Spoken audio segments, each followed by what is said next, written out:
Hi လေးလုံးပါတယ်ကျုပ်တခက်ကို7-Eleven မှာတစ်ဖက်တည်းနဲ့ဝယ်လို့ရမယ်ဆိုလို့ရှိရင်ဖြစ်နိုင်လားဖြစ်နိုင်ပါတယ်အဲ့ဒါကဘယ်လိုမျိုးလဲဆိုလို့ရှိရင်တော့ True Money Wallet application ကိုအကောင့်ဖွင့်ပြီးတော့လေးလုံးပါတယ်ကျုပ်တခက်ကို7-Eleven မှာတစ်ဖက်တည်းနဲ့ဝယ်လို့ရမှာဖြစ်တယ်เนาะအပြင်ကဈေးတွေထက်လည်းအများကြီးကိုမှတက်တာတယ်မလားအဲ့တော့ဒီလိုမျိုးကူပွန်လေးကိုဘယ်လိုမျိုးယူရမလဲဆိုတာဒီဗီဒီယိုလေးမှာကြည့်လိုက်ကြမယ်เนาะအရင်ဆုံးကတော့ True Money Wallet application လေးကို Play Store ဒါမှမဟုတ်လို့ရှိရင် App Store ကနေပြီးတော့ download လေးဆွဲပေးပါအဲ့ဒါပြီးလို့ရှိရင်တော့အကောင့်ဖွင့်ဖို့အတွက်ကတော့ passport စာအုပ်လေးတအုပ်ပဲလိုအပ်တယ်เนาะ application ထဲမှာ passport စာအုပ်လေးကို scan လုပ်ပြီးတော့သူ့မှာပြထားတဲ့အဆင့်လေးတွေကိုနှိပ်ပြီးတော့သွားလိုက်ရုံပါပဲ True Money Wallet အကောင့်ရပြီဆိုတာနဲ့အတည်ပြုစာရေးလေးရောက်လာပါလိမ့်မယ်အဲ့ဒါဆိုလို့ရှိရင်တော့ application လေးတွေကိုဝင်ပြီးတော့ပင်ထားပေးရမှာဖြစ်တယ်เนาะနံပါတ်1ကတော့အကောင့်ရပြီဆိုတဲ့စာလေးရောက်ပြီဆိုတာနဲ့ဖုန်းထဲမှာရှိရဲ့ True Money Wallet application လေးတွေကိုဖွင့်လိုက်ပါ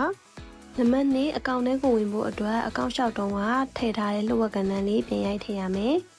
လှုပ်ဝက်ကဏ္ဍမမှတ်မိတော့ရင်တော့အပြန်ရောင်းစာလေး password မိသွားသည်ဆိုတာလေးကိုနှိပ်လိုက်ပါပြီးလို့ရှိရင်တော့ passport နံပါတ်နဲ့ဖုန်းနံပါတ်ကိုရိုက်ထည့်ပေးရပါမယ်ပြီးလို့ရှိရင်တော့ OTP ရယူပါဆိုတာလေးကိုနှိပ်ပေးပါOTP ကဏ္ဍလေးကိုဖြည့်ရပါမယ်။ကိုတက်ခြင်းနဲ့လှုပ်ဝက်ကဏ္ဍအသစ်လေးကိုထည့်ရပါမယ်နော်။ဒီလှုပ်ဝက်ကဏ္ဍအသစ်ကကိုယ့်ရဲ့လုံခြုံစိတ်ချစွာထားမယ်နံပါတ်ဖြစ်တဲ့အတွက်ဘယ်သူမှပြောလို့မရပါဘူးနော်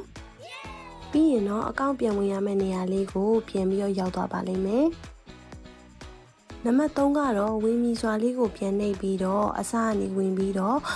လှုပ်ဝက်ကဏ္ဍအသစ်လေးကိုပြန်ပြီးတော့ရိုက်ထည့်ရပါမယ်။လှုပ်ဝက်ကဏ္ဍလေးကိုရိုက်ထည့်ပြီးပြီဆိုလို့ရှိရင်တော့နံပါတ်4အချက်ကတော့ OTP ဖြည့်ရပါမယ်နော်။ကြာလာတဲ့ OTP လေးကိုဖြည့်ပေးသွားပြီးပြီဆိုလို့ရှိရင်တော့နံပါတ်5အချက်အနေနဲ့ကတော့တစ်ခုချင်းစီကိုရွေးပြီးတော့လိမ်မော်ရောင်စာတန်းလေးတွေကိုနှိပ်ပေးပါ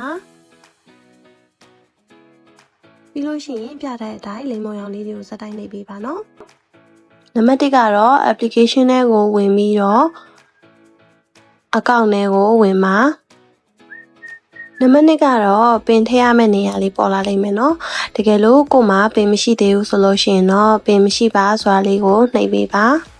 အဲ့ဒီနေရာလေးကတော့ပင်ထည့်ရမယ့်နေရာဖြစ်တယ်နော်နံပါတ်3ကတော့ကိုယ့်ရဲ့ passport စာအုပ်နံပါတ်ကိုရိုက်ထည့်ပြီးတော့ပင်ပြုလုပ်မည်ဆိုတာလေးကိုနှိပ်ပေးပါအဆင့်လေးကတော့ OTP နံပါတ်လေးကြာလာပါလိမ့်မယ်အဲဒါကြောင့် OTP နံပါတ်လေးကိုဖြည့်ပြီးတော့ကိုထားခြင်းတဲ့ပင်ကိုထားလို့ရပြီနော်နံပါတ်5ကတော့ပင်ထားတဲ့ဟာပေါ့နော်အဲ့ဒီမှာပင်ကိုဘယ်လိုထားမလဲဆိုတာပြပြပေးမယ်ကဏ္ဍမဲဖြည့်ရမယ်ပြီးလို့ရှိရင်တော့ကိုမှတ်မိလွယ်တဲ့နံပါတ်ဖြည့်ရမယ်ပေါ့နော်အဲ့ဒါပြီးလို့ရှိရင်တော့နံပါတ်ကလည်း6လုံးဖြည့်ရမယ်နော်အဲကြတော့မှလုံခြုံစိတ်ချပြီးတော့မှတ်မိလွယ်တဲ့ပင်နံပါတ်ကိုရရှိမယ်နော်ပြောထားတဲ့အတိုင်းအကောင့်ဝင်ပြီးပြီဆိုတာနဲ့ကူပွန်လေးက notification ဒါမှမဟုတ်လို့ရှိရင်စာအိတ်လေးရောက်လာမှာဖြစ်တယ်နော်ဒါပေမဲ့အဲ့ဒါလေးကိုမှတ်လိုက်ပေးပါနဲ့နော်True Money Wallet အကောင့်လေးကိုငွေဖြည့်ပြီးဖို့လိုတယ်ပေါ့နော်ငွေဖြည့်ရမှာလေကိုယ့်ရဲ့ bank application ကနေပြီးတော့ True Money Wallet အကောင့်လေးကိုငွေဖြည့်လို့ရတယ်လို့မျိုး 7-Eleven မှာသွားပြီးတော့လည်းငွေဖြည့်လို့ရပါတယ်ထပ်ကတော့ 7-Eleven မှာသွားပြီးတော့ငွေဖြည့်ဖို့အကြံပေးချင်ပါတယ်ဘာဖြစ်လို့လဲဆိုလို့ရှိရင်အနည်းဆုံး10ဘတ်ကနေစပြီးတော့ငွေဖြည့်လို့ရတယ်အဲ့ဒါပြီးရတယ်ကိုကကြက်ဥ4လုံးပါတယ်တစ်ခက်ကိုတစ်ပတ်နဲ့ချင်းယူလို့ရမှာဖြစ်တယ်နော်နံပါတ်1ကပင်မစာမျက်နှာရှိငွေဖြည့်မီကိုနှိပ်ပါနံပါတ်2လက်လီကောင်တာကိုရွေးပြီး 7-Eleven ကိုနှိပ်ပါနံပါတ်3ကတော့ထည့်လိုအပ်သောပမာဏကိုပြောပါငွေကိုင်ဝန်ထမ်းများထံငွေသားပေးချေပြီးဘာကုတ်ကိုစကန်ဖတ်ခွင့်ပေးလိုက်ပါကဲအခုဆိုလို့ရှိရင်အကောင့်ထဲမှာလည်းငွေဖြည့်ပြီးသွားပြီဆိုတော့တစ်ပတ်နဲ့ကြက်ဥကိုဝယ်လိုက်ကြမယ်နော်ပထမဆုံးအနေနဲ့ inbox မှာကြာလာတဲ့စာအိတ်လေးဒါမှမဟုတ်ဘူးဆိုရင် notification လေးကိုနှိပ်ပေးပါကူပွန်ရယူဖို့စာမျက်နှာလေးပေါ်လာပါလိမ့်မယ်အဲ့ဒါပြီးရင်တော့ယခုရယူမီလိမ်မော်ရောင်စာတန်းလေးကိုနှိပ်ပြီးတော့တပတ်တန်ကျပ်ဥကူပွန်ကိုရယူပါဒီစာမျက်နှာလေးပေါ်လာပြီဆိုတာနဲ့လိမ်မော်ရောင်စာတန်းလေးကျပ်ဥကို 7-Eleven မှာဝယ်ပါဆိုတာနှိပ်ပြီးတပတ်နဲ့ 7-Eleven မှာကျပ်ဥကိုဝယ်ပါ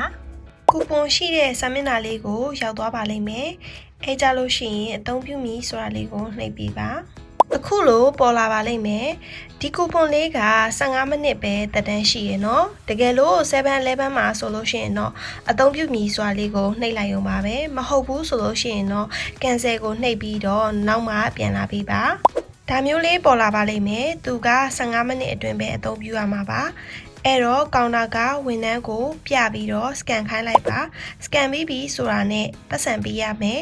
home page လေးကိုပြန်ပြီးတော့သွားပေးပါကျက်ဦးလေးလုံးပါတယ်တစ်ခါကိုမှတစ်ပတ်သေးနဲ့ရရှိမှာဖြစ်ပြီးတော့ကိုကြိုက်တဲ့ကျက်ဦးကိုကြော်စားမလားချက်စားမလားအရသာရှိပြီးတော့ဈေးသက်သာတဲ့ဟင်းတစ်ခွက်ကိုတစ်ပတ်သေးနဲ့ပြုလုပ်လို့ရမှာဖြစ်တယ်နော်အဲ့တော့ Too Money Wallet အကောင့်လေးကိုအခုပဲဖွင့်လိုက်ကြမယ်